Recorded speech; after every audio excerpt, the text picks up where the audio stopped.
es una de las claves para lograr el éxito en los objetivos de la compañía. Ahora conoceremos algunos ejemplos de comunicación eficaz con el panel Cómo comunican otros sectores. Para ello invitamos a venir al escenario a los ponentes de este panel, el doctor Felipe Gómez, él es director de Relaciones con Gobierno de Avianca Holdings, también al doctor Juan Sebastián Estrada, gerente de Asuntos Públicos y Comunicaciones de Coca-Cola Company Colombia. De igual manera, el doctor David Viñuales, gerente de comunicaciones corporativas del Grupo Argos. Y finalmente invitamos al doctor Santiago Ángel Urdinola, presidente de ACM, quien será el moderador de este panel. Bienvenidos, señores, gracias por participar en este panel. Y cedo la palabra al doctor Santiago Ángel Urdinola.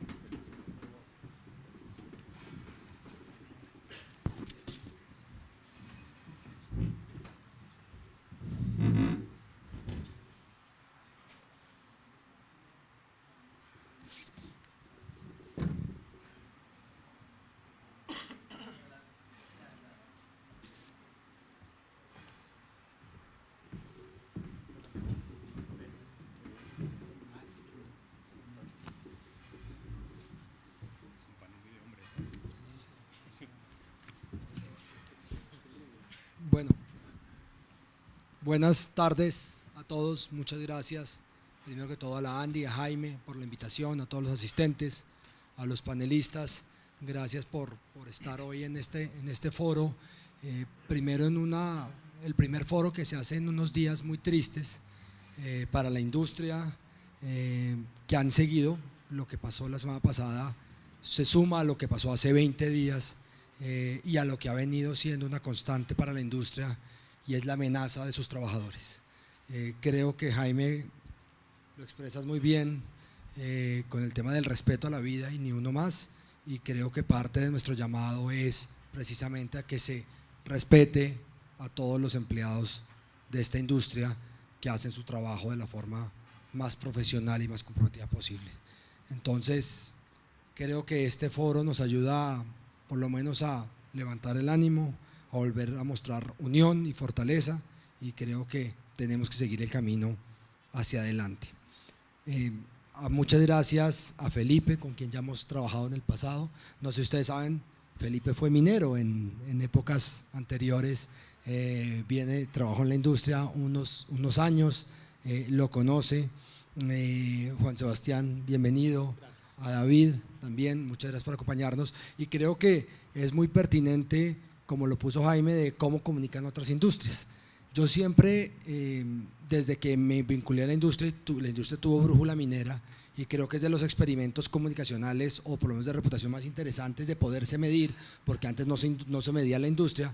Siempre le dije a Jaime, es importante, espero que este año sí me haga caso, que nos comparemos con los líderes en comunicaciones, porque no solamente es que la industria se mire entre sí, entre las compañías de las de más tradición, las de menos tradición, las de exploración, las de explotación, las de distintos minerales, sino que siempre he tenido el anhelo de medirnos con las otras industrias que están en la tarea de comunicaciones, y sobre todo aquellos que están en el sector masivo, y yo tengo un par de presidentes en la junta de ACM que vienen del sector masivo y han revolucionado el tema de comunicaciones dentro de la industria, pasando, como lo decía Monodual, a que cuando yo llegué no se comunicaba, no era un tema de una estrategia clara dentro de las compañías, inclusive las casas matrices, casi todas tenían política de no responder y de no hablar, y aún los presidentes, cuando les tocaba salir en una crisis, pues lo primero que tomaba era 2 semanas que casa matriz autorizara que pudieran decir algo que generalmente era un comunicado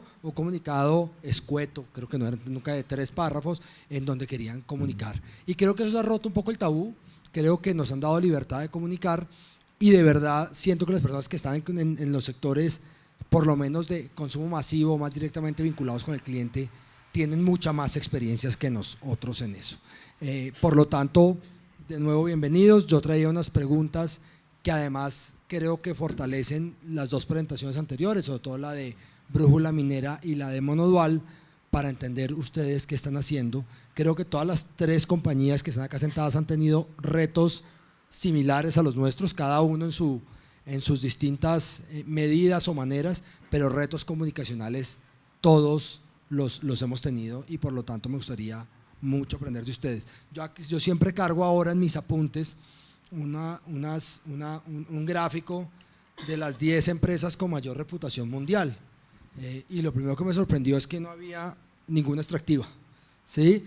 Y todas eran marcas fuertes y por lo tanto creo que en estas conferencias que nos dieron el tema de comunicación va atado al tema de reputación. Entiendo que es así, pero ustedes me lo pueden aclarar, porque todas las marcas que yo vi que además eran exitosas en reputación y eran exitosas en comunicación, pues eran marcas muy queridas por el mundo. Lego, Google, Rolex, Sony, Walt Disney. Bueno, yo que tengo niños chiquitos es la más querida en mi hogar. Adidas, Bosch, BMW, Microsoft, etcétera, etcétera. Entonces, si ustedes me ayudan a entender ese tema de reputación, ese tema de marca, ¿cómo lo hacen? Entonces, si quieren, arranquemos de izquierda a derecha. No sé por qué, yo siempre me hago a la derecha. Pero sí me gustaría, Felipe, si nos ayuda a entender un poquito la dinámica de la Avianca de hoy. La Avianca que sufre el cese ilegal de actividades, creo que más largo de la industria aeronáutica mundial, donde la paciencia de los colombianos pasa por un momento de tensión muy difícil y que a ustedes les toca generar toda una estrategia como de comprensión de esa situación de cara al cliente, un cliente que es absolutamente dependiente de ustedes para su movilización. Entonces, si usted me cuenta un poco de cómo enfrentaron esa coyuntura, cómo han salido adelante, si ya salieron adelante, cómo sienten que están saliendo adelante y cómo manejan también ese bombardeo digital, porque entiendo que su comercio digital es brutalmente alto y por lo tanto vemos que las redes son ventas, pero también son activismo, también son opinión, entonces sí nos ayuda a entender como toda esa dinámica. Muchas gracias. Buenos días, muchas gracias Santiago, gracias por la invitación, es un gusto estar hoy acá con ustedes. Efectivamente, lo que pasó en Avianca hace un año ya exactamente no había pasado nunca antes en el mundo, a ninguna aerolínea a nivel mundial, jamás, nunca. Avianca es la aerolínea más antigua del mundo que no ha cesado nunca de operar, la única que es mayor es KLM, pero KLM tuvo un periodo muy corto que dejó de operar por culpa de la Segunda Guerra Mundial, pero Avianca nunca ha parado de operar. Y esto que ocurrió en septiembre del año pasado, pues fue un hito para toda la industria. La huelga más larga que había tenido la industria aérea de pilotos había sido en Iberia, hace más o menos unos 5 años, había durado cerca de 21 o 22 días, si no estoy mal. La de Avianca duró 54. Y eso nos presentó muchos retos, no solamente desde el punto de vista operativo, sino desde el punto de vista de relación con nuestros clientes y con nuestros diferentes grupos de interés, y aún hoy en día estamos viviendo los efectos de esa bomba atómica, de ese gran temblor o de gran terremoto que vivió Avianca hace un año. Nosotros lo que hicimos en esa circunstancia, yo creo que marcó mucho de lo que está pasando ahorita, pero también nos definió como empresa y también definió en buena medida el liderazgo que la compañía tiene hoy en día en su presidente, en sus vicepresidentes. La decisión fue ser completamente proactivo y transparente con nuestros grupos de interés. No esperamos a que la historia la contara otra audiencia, la contara otra voz, sino que nosotros mismos, desde incluso antes de que la decisión de las directivas de ACDAC fuera a irse a la huelga, nosotros mismos tomamos el liderazgo y empezamos a construir la historia y a poner en la mesa los puntos que considerábamos que eran relevantes e importantes.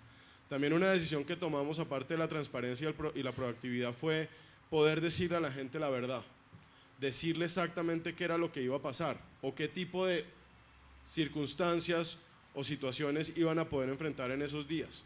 Decirles que no sabíamos cuánto iba a durar, porque tampoco sabíamos cuánto iba a durar, pero que también tuviesen la certeza de que la decisión de Avianca era seguir la ley y que íbamos a seguir los conductos de ley más allá de las implicaciones que podía tener la situación, porque considerábamos que el efecto en el largo plazo era el correcto si seguíamos la ley. Eso nos obligó a nosotros a casi que triplicarnos en todo lo que hacíamos. El número de impresiones en internet fueron casi 50 millones, en una semana creo que llegamos a tener 4 millones de impresiones en los diferentes canales de internet. Durante toda la huelga llegamos, si no estoy mal, casi que a 3.000 impresiones en medios de comunicación impresos, artículos impresos, en televisión también 1.500. Realmente fue un tema nacional en donde casi que como unas elecciones o algo muy pasional, los colombianos tomaron bando, buscaban argumentos, trataban de entender qué era lo que estaba pasando. Y yo le diría a Santiago que lo más importante es que nos tocó ir tomando decisiones sobre el camino. Nadie está preparado para este tipo de cosas, pero sí fue una determinación muy clara desde el liderazgo de la empresa de que aquí debíamos decir la verdad de manera oportuna, de manera transparente y a las personas correctas y en el tono correcto. Hubo en su momento esta discusión de si de pronto debíamos tener cuidado con ciertas cosas que decíamos por temas legales, por temas de la negociación, pero aquí lo que pusimos nosotros por delante de todo y lo que primó siempre en nuestra decisión fue que la gente tuviera en sus manos la claridad de lo que estaba pasando en Avianca y de las decisiones que estaba tomando. Y paso a hablar un poquito de lo que está pasando ahora, porque también obviamente lo que pasa ahora y es parte del análisis que hacemos y demás es importante para nosotros. La industria de la aviación es una industria tremendamente compleja. Cuando no es una cosa, es otra. Y además tenemos unos clientes que necesitan llegar a un lugar a un tiempo específico, tienen tiempo en sus manos, tienen un celular en sus manos y muchas veces lo que se les explica o no es suficiente o no es suficientemente claro. Y a veces puede ser muy técnico y puede ser multivariable. Uno quisiera como viajero que a veces le dijeran a uno, su vuelo está retrasado por esta única razón. Pero muy rara vez en esta industria ocurre así. Y lo que estamos viviendo en este momento es efectivamente un coletazo de lo que ocurrió en esa huelga. Eso recuperarse va a tomar un tiempo. Pero también empezaron a ocurrir otras cosas que en la industria de la aviación ocurren. Productores de motores que nos pidieron no solamente a Avianca sino a otras aerolíneas revisar motores, problemas operativos en el país, un pico del invierno que no había pasado antes que duró más, un montón de cosas que pueden empezar a sonar como excusa. Y lo que nos encontramos obviamente era que los viajeros y los colombianos que habían apoyado a Avianca en ese momento, en este momento ya no tienen la paciencia y no encuentran más razones para por qué están viviendo algunas circunstancias por X o Y razón.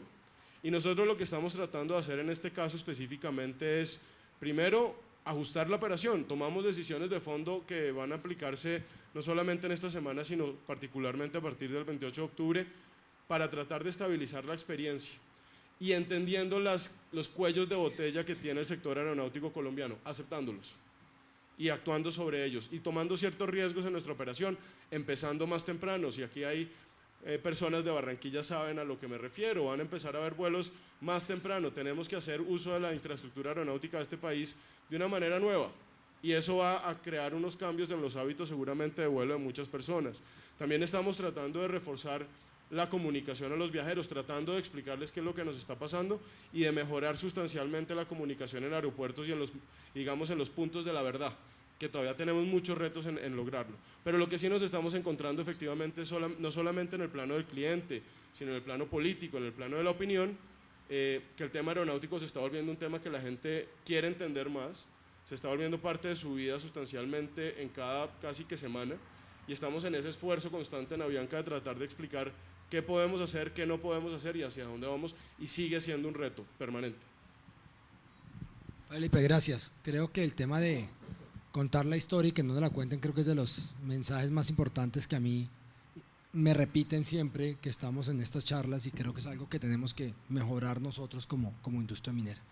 Paso a Juan Sebastián, que me parece súper interesante en la medida que tiene una de las marcas más fuertes del mundo, creo que son las marcas más fuertes reconocidas a nivel internacional y que sus ataques más bien vienen como industria, que es algo que nos pasa a nosotros, es decir, podemos tener marcas fuertes, pero tenemos unos retos de industria gigantescos y me refiero al tema de bebidas azucaradas, digamos que entiendo no es un tema colombiano, sino un tema mundial e internacional y que está todos los días, digamos, sujeto a presiones de ese sentido. Usted, como nosotros, tiene sus propias ONGs también, tiene sus propias ONGs que le hacen un seguimiento constante. Entonces, cuéntenos cómo han identificado esos retos, cómo han podido manejarlos, cómo han podido, sobre todo, sobrellevarlos. Bien, gracias Santiago, un saludo a todo el público presente. También me quiero sumar un poco con condolencias a la industria, realmente sabemos que es un momento difícil, pero como suele suceder en estos casos hay que mirar adelante y creo que este ejercicio de discusión y deliberación va en esa línea correcta. Pues usted comenzaba por donde es, y esta es una industria inmersa en un debate global, es un debate que llegó para quedarse. Mal haríamos en construir una estrategia de comunicación que parta de la premisa de que lo que estamos es enfrentando una coyuntura en particular, sino por el contrario se trata de una preocupación de una multiplicidad de actores que están bien organizados, que tienen financiación, que tienen evidencia, hay que reconocer que tienen evidencia y que por lo tanto tienen una estrategia de advocacy con medidas muy claras, frente a la cual nuestra única invitación es abrir un debate público respetuoso. Tal vez arranco, si me permite, con unas notas que traigo acá, algunas premisas iniciales sobre las cuales la industria está trabajando. Tal vez la primera es ser respetuosos de la libertad de expresión, es decir, de la misma manera que nosotros en todo debate pedimos un espacio con asimetría, con respeto, con evidencia, demandamos de aquellas personas que nos critican ese mismo grado de coherencia y rigurosidad. Sin embargo, entendemos que como somos parte de un debate, en ningún caso trabajamos ni nuestra orientación es a eliminar espacios de interlocución. Por el contrario, creemos que a más debate, a más preocupación es más necesario el debate. Lo segundo es que, y creo que nos sucede como industria, es algo muy similar, estamos en medio de un gran ruido y un gran caos. Y creo que la forma de solucionar eso es poner en perspectiva lo que sucede. Los trinos, los memes y el día a día nos confunde. Y creo que nos tomó mucho tiempo entender que no era por ahí la respuesta. Tal vez la respuesta en el corto plazo nos deja en una situación de desventaja, pero poner en perspectiva con hechos, con datos, con esfuerzos y poderlos comunicar, nos permite construir unas bases reputacionales en el mediano y largo plazo. Lo tercero, que creo que fue el punto de partida de cualquier estrategia que una empresa de bebidas y alimentos esté desarrollando actual, es reconocer que hay un problema. Ciertamente hay un problema, en Colombia hay un problema de obesidad, tal vez no en la magnitud como se da en otros países de América Latina, y para rematar, ese problema tiene una connotación muy fuerte en zonas rurales. Entonces, mal haríamos en no reconocer que hay un problema y que por el contrario, cuarto punto, queremos ser y somos parte de esa solución.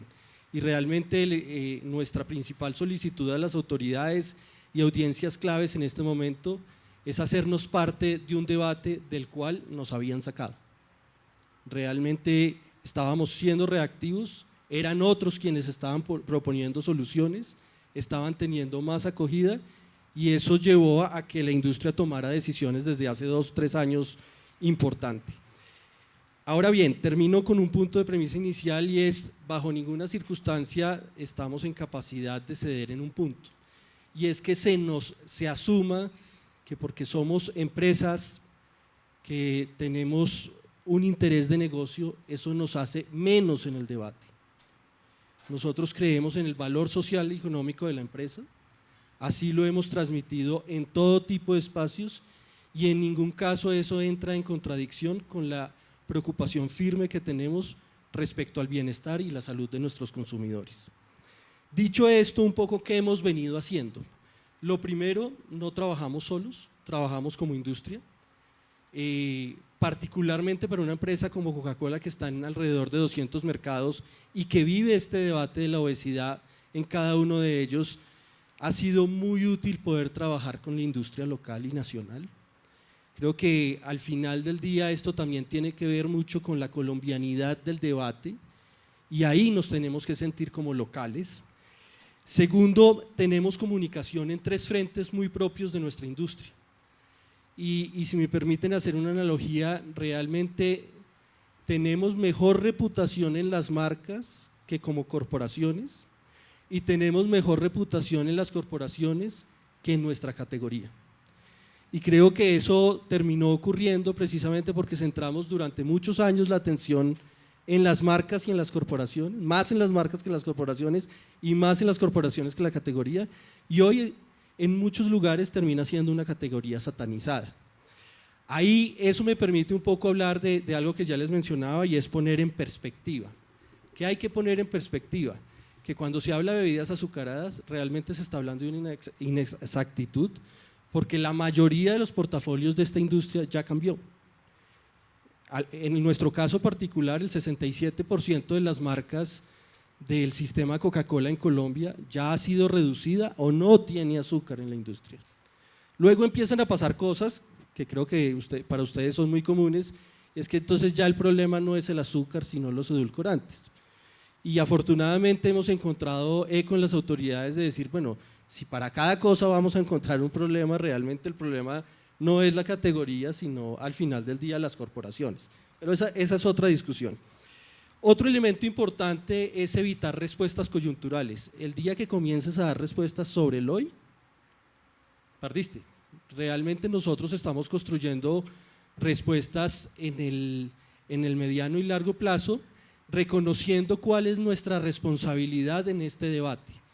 Y tal vez cuando se nos señaló que nuestra responsabilidad es la ingesta calórica de nuestros productos, pues nos volcamos a una renovación de nuestros portafolios muy agresiva y a comunicarla al consumidor. Dicho también, es importante señalar que la preocupación del consumidor colombiano no es la misma de las ONGs y la preocupación de las ONGs no es la misma de las autoridades. Entonces, necesariamente hemos tenido que tener una comunicación segmentada.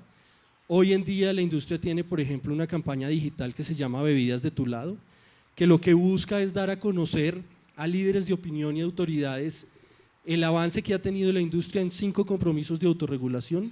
Tal vez fue el primer paso fundamental que da la industria de manera colectiva en pro de una agenda de hábitos de vida saludable y combate a la obesidad.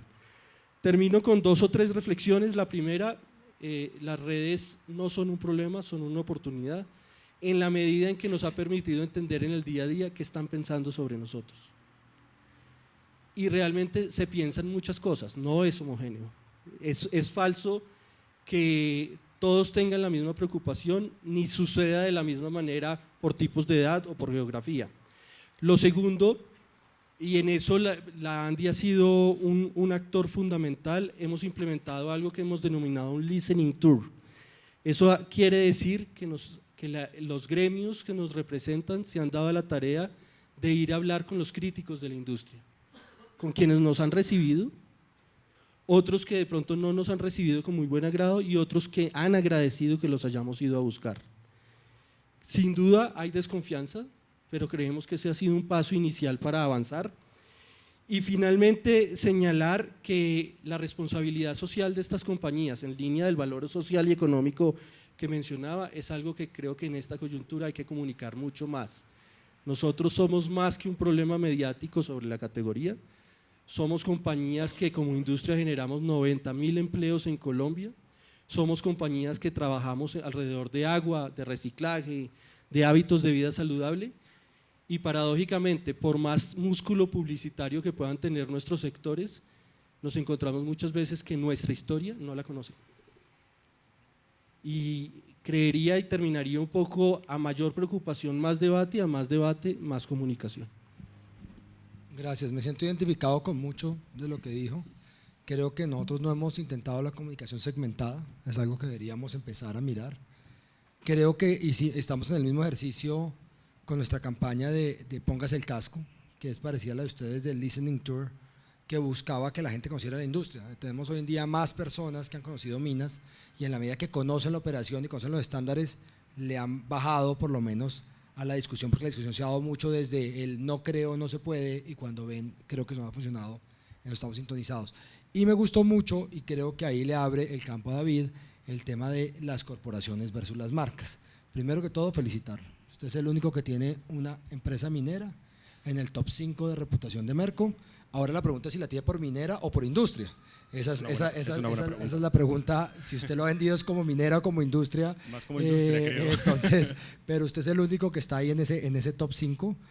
Como me decían los expertos, las mineras puras están en el top 100 o top 80 por ahí.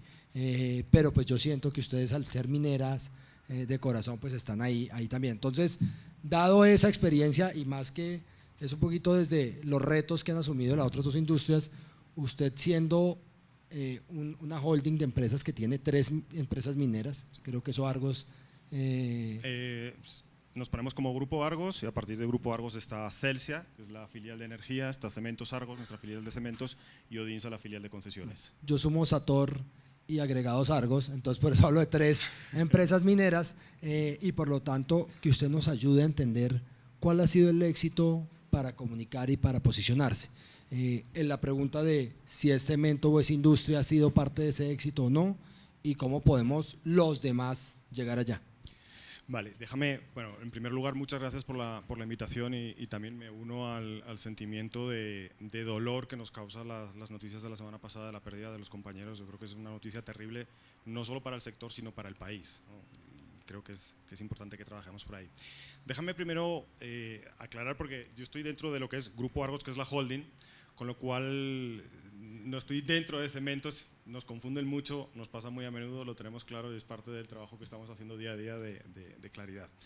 Pero sí lo que nos une a todas las compañías del Grupo Empresarial Argos, incluido Cementos Argos, es una misma filosofía, y es una misma filosofía relacionada con el tema de la visión de la reputación que nos estabas preguntando. Primero lo que quiero aclarar es, no pensemos que la comunicación es la que nos va a salvar la reputación, es la que nos va a ayudar. La comunicación va a ser una herramienta para la construcción de la reputación. Yo creo que eso es un punto básico que todos deberíamos tener claro. El primer paso para esa construcción de la reputación y el secreto, pues yo no sé si sea el secreto del éxito, me parece que eso es un poco pretencioso, pero o la clave que para nosotros nos ha funcionado es, punto número 1 es hacer las cosas bien, desde el punto de vista operativo, desde el punto de vista de los negocios. Yo sé que eso parece fácil, que eso que se cae de cajón, pero muchas veces no es así y hay mucha gente que toma atajos, hay mucha gente que quiere hacer las cosas por el camino rápido, viendo un beneficio a corto plazo, como muy bien estaban comentando, de solucionar una coyuntura, lo hacemos de una manera, nos alejamos de nuestra forma de ser y eso representa el primer peligro y la primera amenaza para nuestra reputación. Entonces eso es una filosofía, digamos, que va dentro de la compañía y eso entra dentro de nuestro control. Esas son las cosas que yo puedo hacer, cómo hago minería dentro de Sator, dentro de agregados, cómo desarrollo energía con Celsia, cómo hago mis negocios como Grupo Argos o cómo opero el aeropuerto del Dorado con Opain, que es una filial de Odinsa. Digamos, eso entra dentro de mi control. Lo que ya tengo que empezar a jugar es cómo me voy a interrelacionar con todo el mundo que me tengo que relacionar, con todos mis stakeholders. Y eso es una parte muy importante, porque eso ha cambiado, como estábamos viendo en la conferencia anterior, ha cambiado radicalmente. Antes íbamos, operábamos, nos relacionábamos en cierta manera, conversábamos un poco con ellos, en cierta ocasión tenías en cuenta lo que decían y te ibas. Ahora no, ahora ya tienen muchos canales de comunicación, tienen muchas formas de presión, tienen muchas formas de hacer llegar sus reivindicaciones legítimas, y dar su opinión de cómo nosotros estamos haciendo los negocios. Y yo creo que esa es una de las grandes variables que tenemos que entender y que tenemos que aplicar. Y me voy a ir al ejemplo del Dow Jones, el índice de sostenibilidad de Dow Jones, que creo que es un referente muy importante.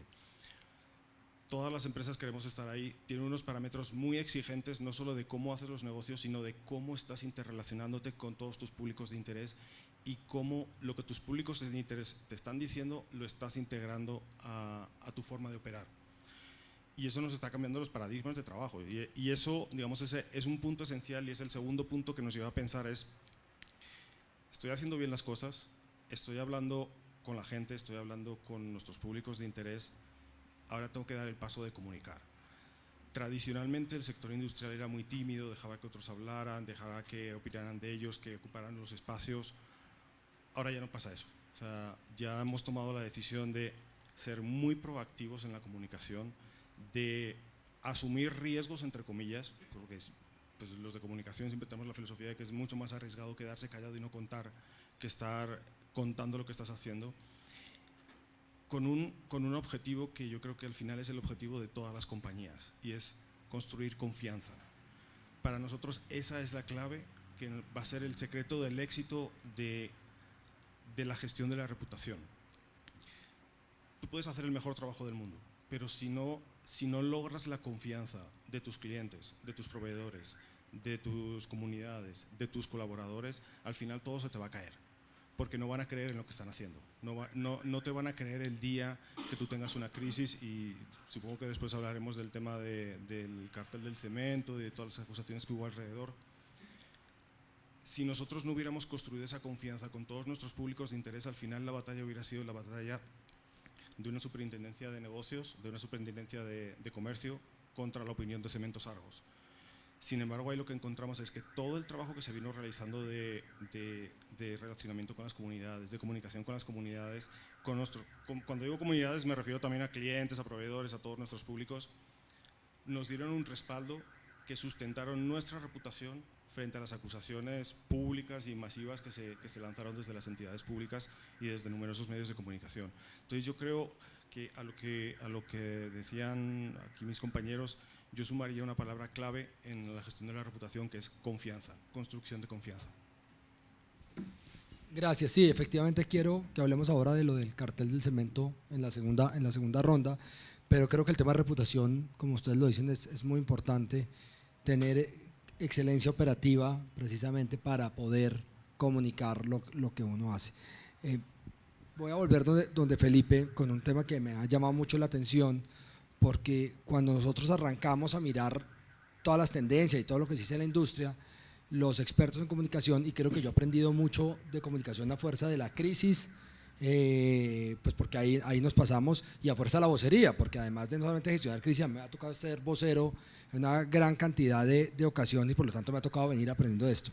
Y me acuerdo, uno de los consultores nos dijo, es que su problema se llama endomarketing.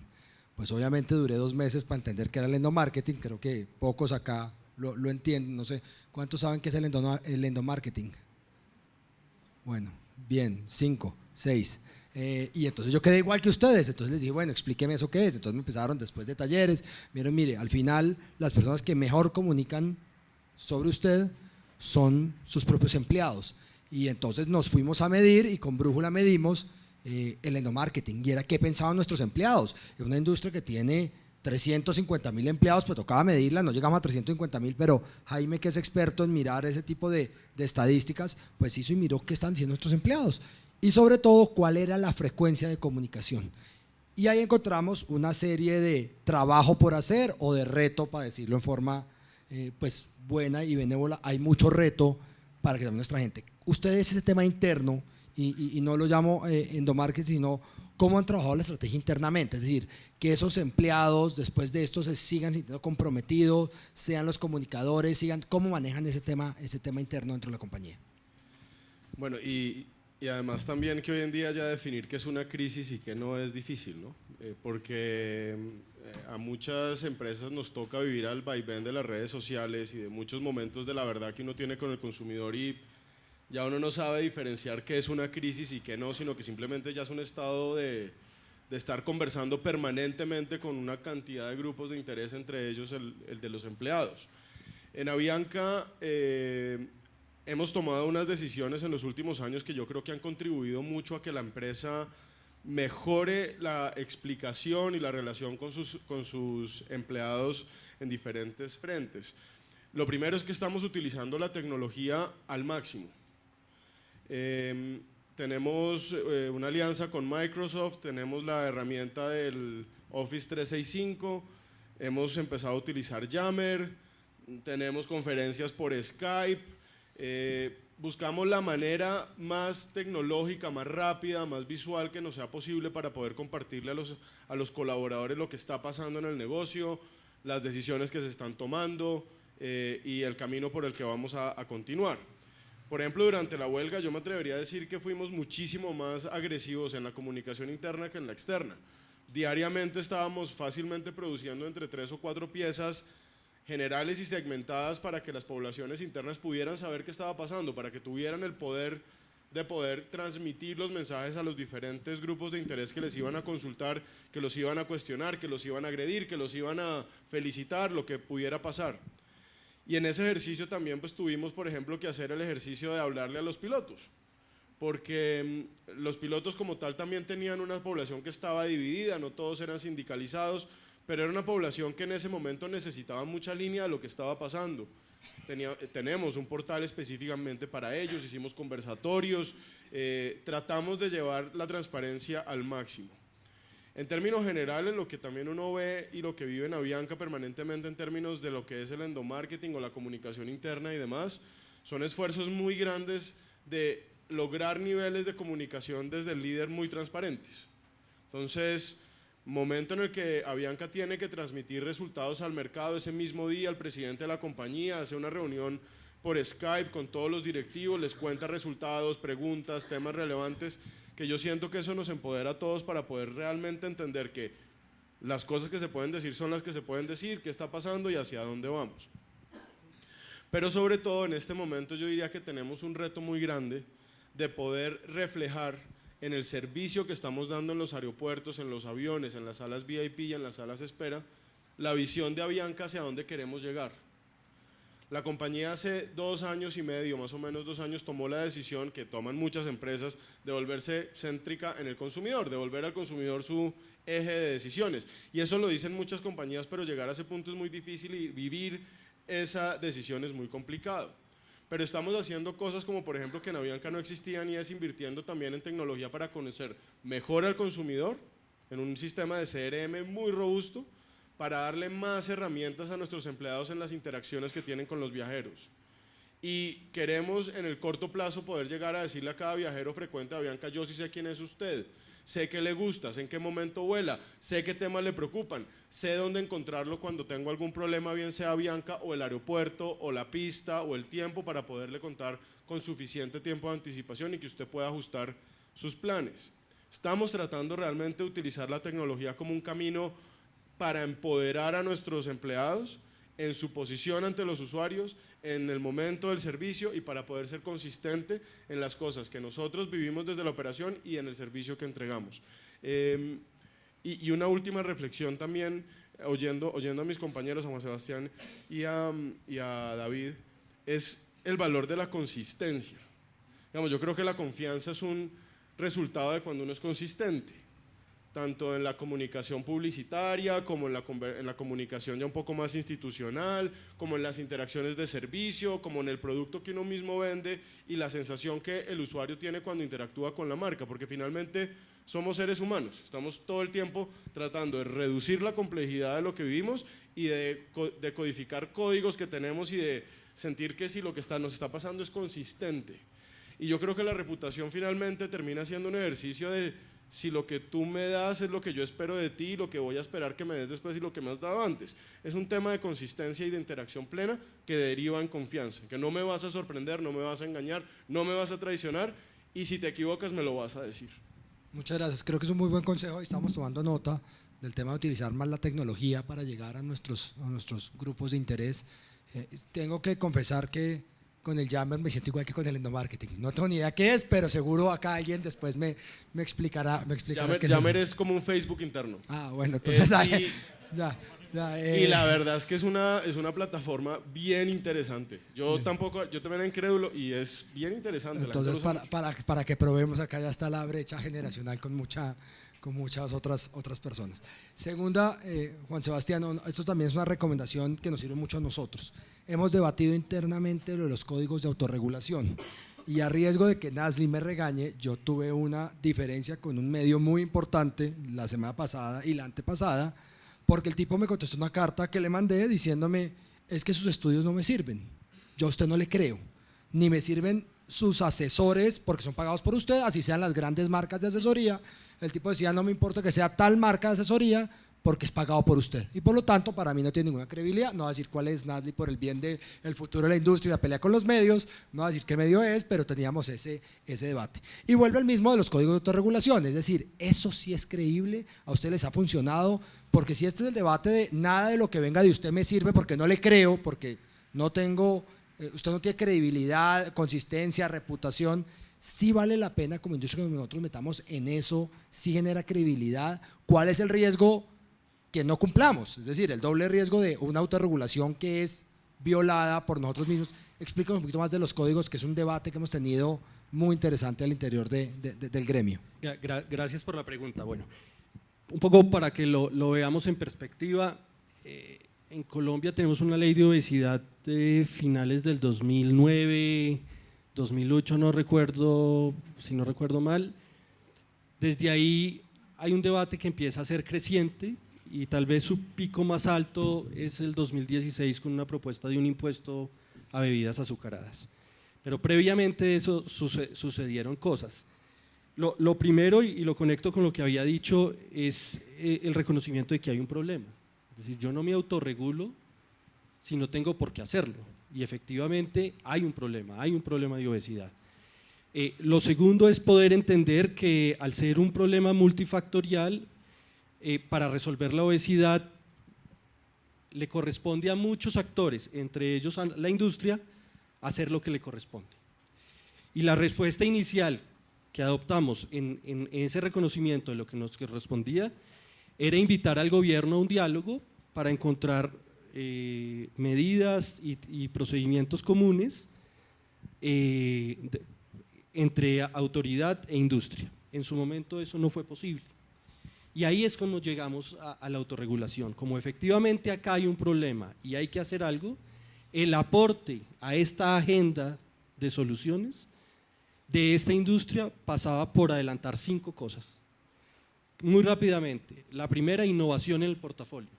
Si el problema es ingesta calórica, pues realmente nuestros portafolios tienen que reflejar un consumidor que está cambiando, un consumidor que tiene estilos de vida diferentes y necesidades diferentes. Ahí se ha reforzado mucho en el mix de producto bebidas bajas y sin calorías. Lo segundo, la importancia de que haya información clara y oportuna al consumidor. Eso se logra a través de un etiquetado frontal. Sobre eso hay mucho debate, de hecho hay varios proyectos de ley en el Congreso que claramente no comparten la visión de la industria. En tercer lugar, un mercadeo responsable. Esta es una industria que no hace mercadeo a menores de 12 años. ¿Por qué? Porque entiende que por debajo de esa edad el acudiente o padre de familia es el decisor final de la decisión de consumo. Rápidamente, no hay venta en escuelas y adicionalmente hay promoción de hábitos de vida saludable. Beneficios. Yo sí creo que hay muchos beneficios directos e indirectos. Comencemos primero directos porque plantea un principio de solución en cualquiera de sus diálogos, con las autoridades, con los líderes de opinión, con los críticos. Es difícil comenzar un diálogo que de por sí es una conversación compleja si no hay un principio de solución sobre el cual la industria comience. Indirectos, que de alguna forma empieza a homogeneizar la comprensión del problema y la comprensión de la solución en la industria, porque nos tomó casi 2 años poder llegar a una conversación franca, abierta, de lo que la industria estaba en capacidad de avanzar para dar ese diálogo. Riesgos, claramente comunicacionales, porque a lo que te comprometes lo tienes que cumplir. ¿Cómo garantizas eso?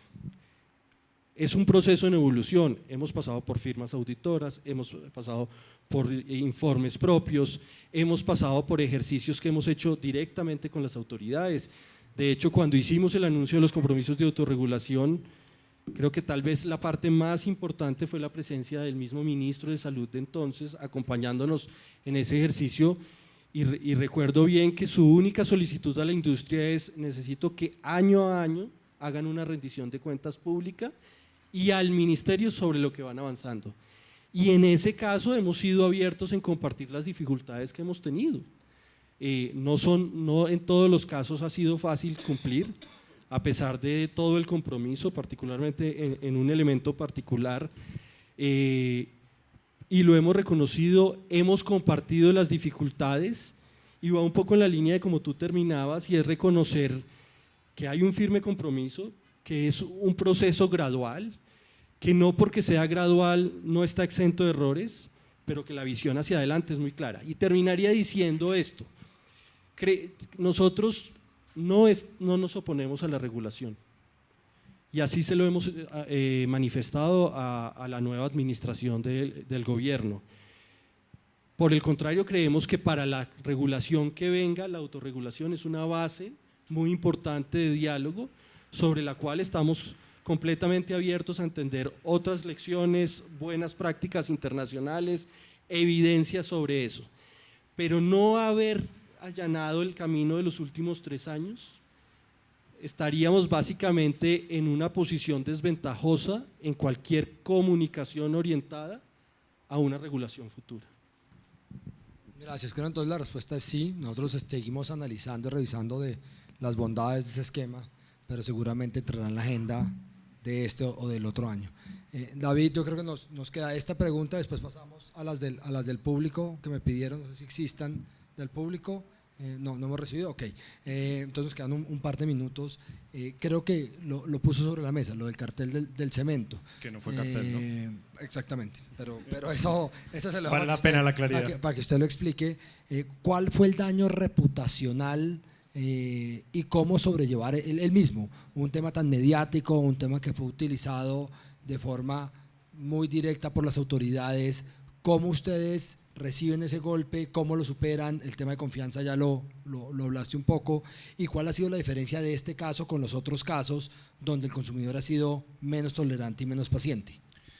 Sí, este fue un caso, de hecho estaba recién llegado, pero haciendo un poquito de historia, este es un caso que nace hace 5 años. O sea, durante 5 años la Súper de Comercio estuvo recabando pruebas, testimonios. Normalmente se llevaba 1 año, año y medio, 5 años y no venía con nada.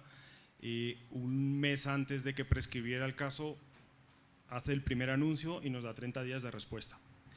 Entonces se pueden imaginar lo que causó ese revuelo, no solo en Cemento, sino en el grupo empresarial Argos, porque las acusaciones que había ahí eran acusaciones muy serias, desde nuestro punto de vista completamente infundadas, pero estábamos en la situación en la que de un lado está un funcionario público al frente de una entidad con una muy buena reputación, el funcionario mejor valorado de este país, y en la otra está una empresa, un grupo empresarial, con lo que estábamos comentando un poquito aquí, y lo que tú has sufrido es la crisis de credibilidad de las organizaciones.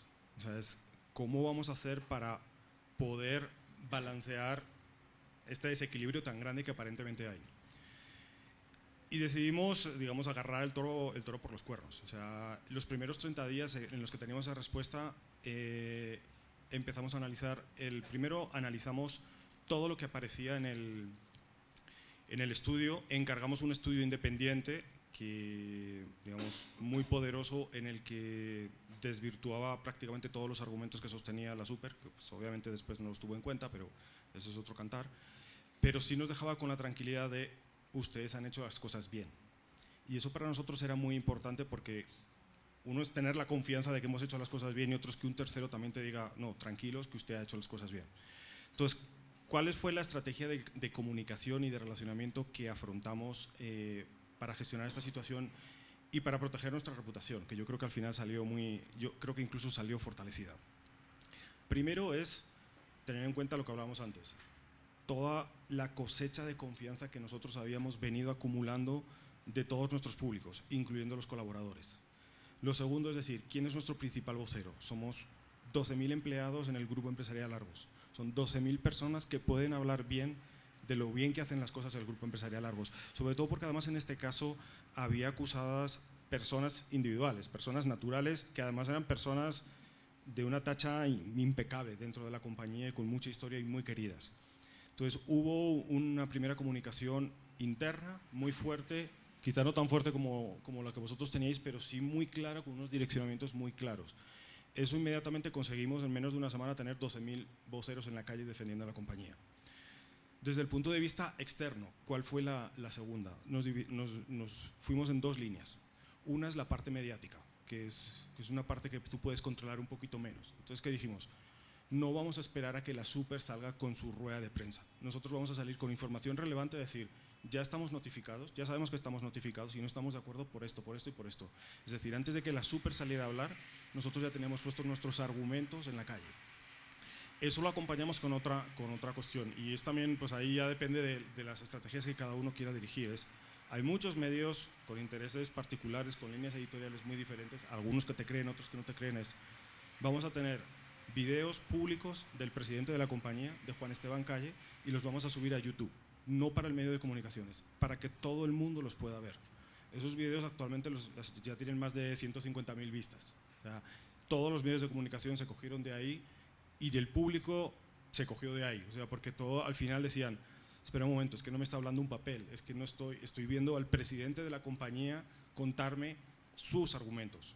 Además, en el caso de Juan Esteban Calle, es una persona muy cálida, muy humana, que transmite muy bien la cercanía y con sencillez una situación bastante compleja.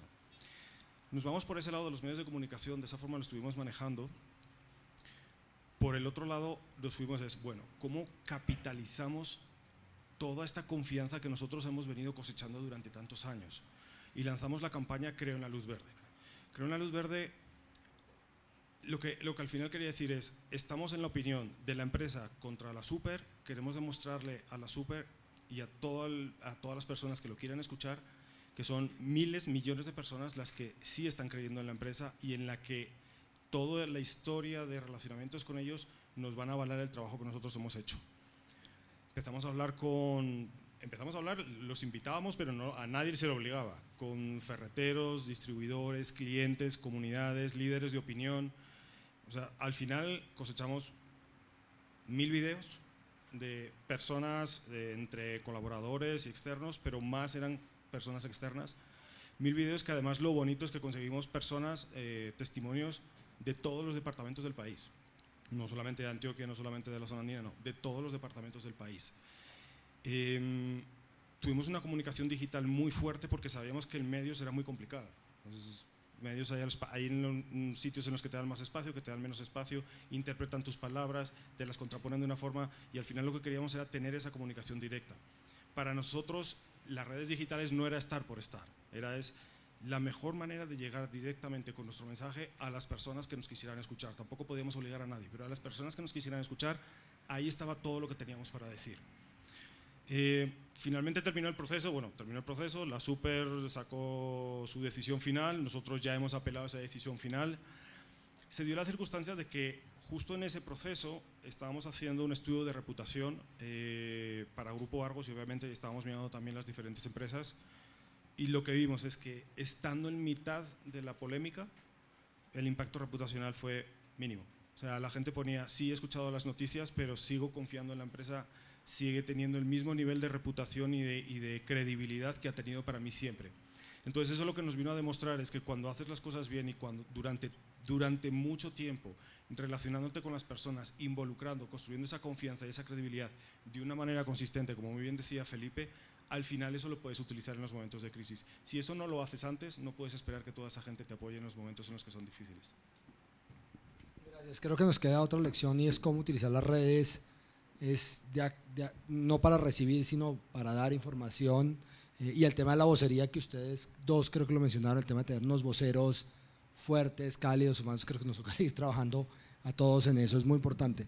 Si quieres vas completando mientras yo recibo, creo que hay 3 preguntas, mientras yo las recibo, si quieres. Yo creo, escuchándolos, me reafirmo en algo que para nosotros ha sido muy diciente y es el respaldo que hemos encontrado en toda la cadena de valor de la industria de bebidas, porque es muy fácil situar el debate entre empresas que van a perder ganancias o no, y como todos sabemos que esto va mucho más allá, pues realmente en nuestro pico más alto, que fue la época del impuesto, realmente encontramos respaldo en los tenderos, en el sector azucarero, en los mismos medios de comunicación agremiados, que encontraban que cualquiera fuese la decisión de política pública que tomara el Estado colombiano, lo que era importante era poder examinar una medida de política desde todas sus perspectivas e implicaciones. Y cuando hablamos desde todas sus perspectivas e implicaciones, pues encontramos que esta no es una industria de 5 o 6 empresas únicamente, sino incluso personas con un rostro humano, con vulnerabilidad, en donde un gran porcentaje de su sustento diario depende de la industria, que tuvieron la fortaleza, la valentía de salir y dar su versión de los hechos. Y tal vez ese tipo de testimonios nos permitieron lograr un objetivo que fue central y era balancear un debate que nació desbalanceado por sí solo. Tengo 3 preguntas muy buenas, hay solo una dirigida a Coca-Cola, por lo tanto se la voy a hacer a Juan de una vez, y las otras 2 las reparto en la medida que no están dirigidas. La de Coca-Cola es cómo ha logrado mantener su reputación cuando tienen tantos canales hablando por la empresa, por ejemplo los distribuidores, ¿qué? Conductores, pues creo que sí conductores, pero el tema de los canales, ¿cómo van ustedes a manejar esa coherencia teniendo distintos canales? Además, bueno, ustedes tienen embotelladora y marca, entonces si nos da eso, pasémonos Jaime, si nos deja pasarnos 10 minuticos para poder gastar 3 o 4 minutos a cada temita. Bueno, listo. Entonces, muchas gracias. Arranquemos por ahí, por favor. Pues, gracias por la pregunta. Es cierto, un poco para quien no lo tenga presente, Coca-Cola trabaja a nivel global por medio de un sistema de franquicias, es decir, socios embotelladores. En el caso particular de Colombia, trabajamos de la mano de una empresa mexicana que con seguridad todos ustedes conocen, que es Coca-Cola FEMSA, que pertenece al grupo FEMSA. Una empresa que, por cierto, este año cumple 15 años de generación de valor social y económico, y en donde tal vez hay una división del trabajo muy clara, en el cual la compañía americana responde por lo que es la demanda al consumidor, por la preocupación por la categoría y las fórmulas, y ellos se encargan de la distribución, comercialización y de los productos. Ahora, a la pregunta… nosotros lo hemos visto más como una oportunidad de alineación, en el cual hemos venido acuñando un mensaje importante, y es que trabajamos como un sistema que genera valor social y económico, en nuestro caso desde hace 90 años, y en donde nos apalancamos de los activos de cada una de las dos empresas y de lo que hace para compartir un mensaje común, independientemente quién sea el vocero en un momento particular, si es el embotellador o si es Coca-Cola Company. No sé, en segundo lugar, hemos entendido que la comunicación pasa por distintos momentos, y comenzamos resolviendo, tal vez eso me lleva un poco cuando yo ingreso a la compañía, a aclarar muchos de los mitos de esta industria. Yo coincido con la preocupación de que lo primero que tenemos que tener es la certeza de que trabajamos en una industria respetable, que genera valor social y que en ningún caso está envenenando a nadie. Ese es el tipo de respuestas que cualquier asociado del sistema Coca-Cola conoce de primera mano, para que se vuelva un embajador no solo de las marcas, sino de las compañías. Y lo segundo, hay unos mensajes corporativos de conocimiento de ambas partes, aprobados por ambas empresas, que hemos venido afinando a lo largo del tiempo, no exento digamos, de conversaciones difíciles, de entender que hay momentos más propicios para que hable el socio embotellador y otros momentos más propicios para que hablemos nosotros, pero ha respondido a una visión común que se ha venido dando desde hace 5 años, y que nos lleva a plantearnos como un sistema y no dos empresas por separado. Muchas gracias. Esta se la voy a hacer a Felipe, no sea que le den ganas de volver, y lo estamos tentando. Si tuviera su cargo, pero en empresa minera, ¿cómo o cuáles serían sus primeras acciones o recomendaciones? ¿No tiene una más difícil?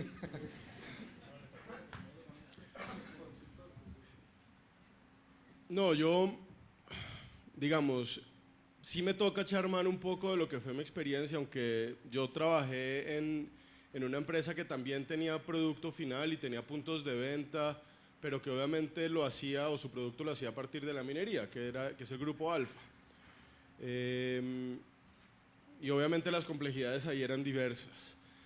Para mí, sin querer decir que lo que se esté haciendo esté bien o mal, simplemente mi sensación, como alguna vez incluso lo hablábamos en esa época, es que este sector tiene que empezar a tener prácticas de otros sectores que están funcionando, y no debe ser vergonzante.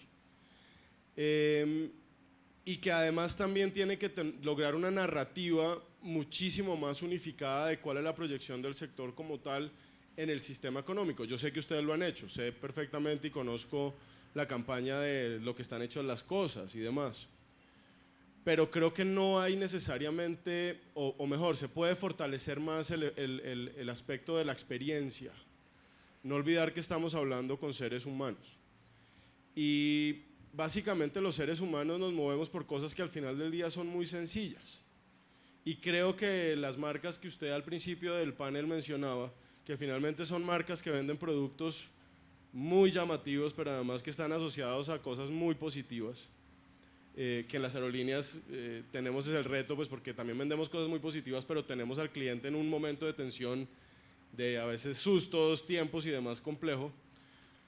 Creo que esta industria tiene que poder pasar un poco de la conversación simplemente de que al lugar al que vamos le traemos mucha riqueza a la comunidad y que cuando nos vamos de acá dejamos esto como lo encontramos, sino que tenemos que incluir no solamente a esas personas y a otras personas a una conversación un poco más avanzada de a dónde vamos como sistema de consumo, y tratar de llevarlo al lenguaje y a la vivencia de los ciudadanos, consumidores y comunidades más básico posible y no tan defensivo. Creo que hay que arriesgarse más, hay que volverse un poco más sexy, jugar con símbolos, jugar con historias, con imágenes que otros sectores han utilizado y que han servido para finalmente seducir, convencer, por lo menos en un debate razonable con las personas con las que queremos debatir y queremos compartir. Hoy en día al sector aéreo le está pasando mucho lo que mis compañeros mencionaban. Hoy en día nosotros incluso mostramos cifras y tenemos audiencias que nos dicen no le creo. Hoy en día tenemos en instancias políticas momentos en donde le mostramos a los hacedores de políticas públicas que las tarifas en Colombia han disminuido sistemáticamente en los últimos 20 años e igual dicen no le creo. Donde les mostramos que en Colombia la competencia que hay en el sector aéreo no es menor y no es como en otros países con datos y no le creo. Y parte del reto en que nosotros también estamos es cómo volvemos esa historia no tan corporativa, no tan a veces abogadesca, sino la volvemos un poco más cercana y tratamos de trasladarla a la vida de las personas a las que les estamos tratando de hablar. Yo sé que en esta industria es muy difícil, no es fácil y el tecnicismo es muy grande, pero definitivamente no podemos olvidar que le estamos hablando a seres humanos y los seres humanos somos seres humanos. Le estamos hablando a mi abuela y a mi mamá al final del día. Yo he tratado de convencer a las mías. He tratado de hacer esfuerzo, pero ha sido complejo. David, tú estás en la industria, pues tienes unas marcas potentes, sobreves lo que pasa con las marcas. La pregunta está muy asociada a la marca, pero creo que eso ya lo contestaste en cuanto a la pasada. Me gustaría si podemos elaborar también en la misma. ¿Qué recomendaciones, entendiendo que ustedes tienen marcas y que también tienen consumidor final, nos podrías dar de por dónde debemos arrancar? ¿Cuáles serían las cosas que debemos fortalecer o que tú ves claramente que como industria, no como empresa, deberíamos fortalecer para mejorar nuestra reputación y por ende la comunicación? Primero hay que decir que la tienen difícil, o sea, hay que partir de la realidad y tenemos que asumirlo. O sea, la minería está muy castigada por la opinión pública, por muchas visiones, por muchos influenciadores, entonces tenemos que partir de esa base, o sea, eso está claro. Hay como una crisis de confianza y perdón que vuelva a repetir esta palabra, o sea, pero yo creo que eso es más allá de la comunicación por la comunicación, más allá de llegar por llegar, es cómo voy a hacer no solo para que la mamá de Felipe entienda, sino que la mamá de Felipe crea que realmente la minería sí le sirve al desarrollo de este país. Porque es que lo primero que te dicen, y a mí me ha pasado, es: David, ¿te interesa un puesto en el sector minero? Me lo llegaron a hacer, se lo comenté a mi esposa: no, estás loco, ni se te ocurra eso. No, pero espera, o sea, no sé, o sea, no conozco tanto. Y es cierto, el imaginario que tenemos del sector minero, desgraciadamente en estos momentos es negativo porque está muy dominado por personas que tienen una agenda muy crítica contra ellos. Yo creo que ya empezáis a hacer cosas interesantes. Lo que hemos visto antes, que nos estaba presentando Monodual de Buritica, es esa parte de empezar a comunicar y acercarnos a las personas de una manera distinta. Es saber qué les duele, qué les interesa, cómo puedo mejorar. Porque es muy fácil decir: yo vengo aquí, voy a invertir mucho, voy a hacer las cosas muy bien y después lo voy a dejar esto mejor de lo que estaba. Eso lo veremos dentro de 15, 20 años. Pero hoy, ¿qué vamos a hacer con la comunidad para hacerlo diferente? Y les voy a poner un ejemplo que yo creo que les sirve. Celsia tiene un proyecto de una hidroeléctrica por venir, que recientemente además Salud de Hernández Mora nos dedicó un artículo.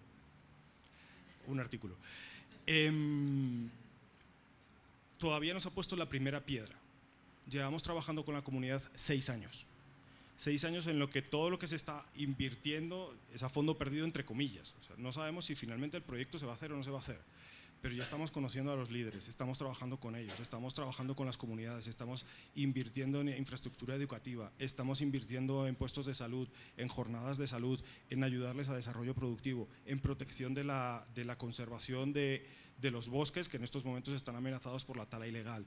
Es decir, estamos construyendo una relación con ellos y son ellos los primeros que nos defienden. Es cuando viene la gente de fuera a criticar temas ambientales, dicen, no, un momento, esta gente lo está haciendo bien y esta gente sí está siendo seria y está cumpliendo su palabra y lo está trabajando de la mano con nosotros. Entonces yo les diría hay que incluir más, tenemos que ser todavía un mejor vecino, porque esa es la primera base para después comunicarlo hacia afuera, porque si no nos va a pasar lo que dice Felipe, es no le creo y no le creo. Y al final, si no viene otro a respaldar, ojo, sí créalo, porque fíjese de lo que están haciendo, al final nos vamos a quedar nuestra palabra contra la de otro. Con una cosa, sin olvidar que siempre hay política, tampoco ser ingenuo. A veces el no le creo es, lo sé, pero no te quiero creer y no te voy a creer.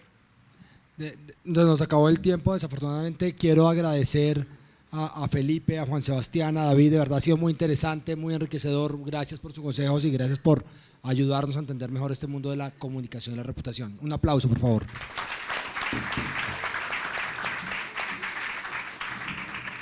Así es.